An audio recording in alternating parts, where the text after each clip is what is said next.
Aujourd'hui, on va parler ensemble d'entrepreneuriat. Et oui, la grande question, comment sera l'entrepreneuriat dans 10 ans? C'est ce qu'on va voir ensemble.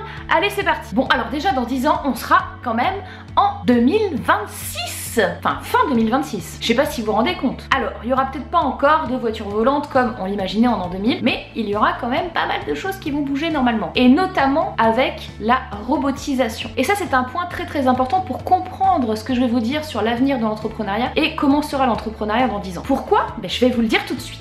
À cause ou grâce de la robotisation, il va y avoir plein de tâches, et notamment, on va commencer certainement par les plus pénibles, qui vont être faites par des robots ou des ordinateurs. Ce qui va impliquer quoi? Je vous le donne en mille, une perte d'emploi, enfin plusieurs pertes d'emploi, enfin moins d'emplois, en tout cas en France, en tout cas en Occident, et ce qui va forcément donner, vous savez quoi? Vous l'avez?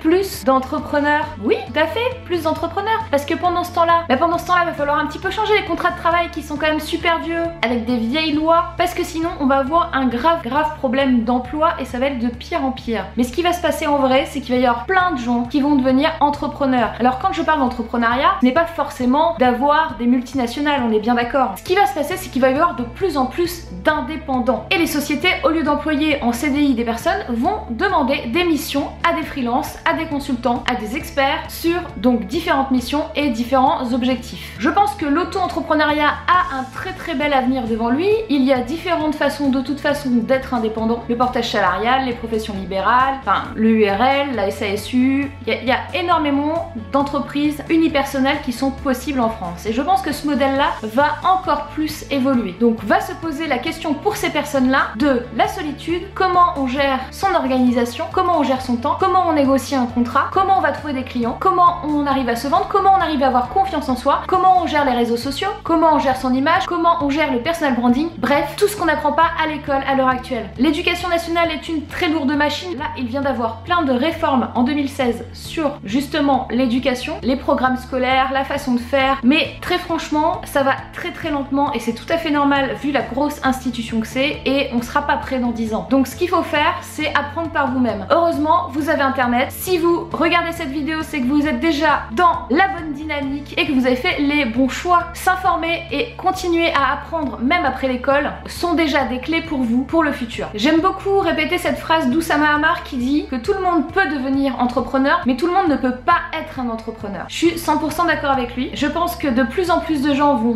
devenir des entrepreneurs, mais que le mot entrepreneur va commencer à changer de sens dans les années qui arrivent, parce qu'on sera tout simplement tous un petit peu des entrepreneurs. Je vous dis à très bientôt. Mettez-nous des petits pouces pour dire que vous avez aimé cette vidéo, c'est très important, et abonnez-vous. À très bientôt, bye bye.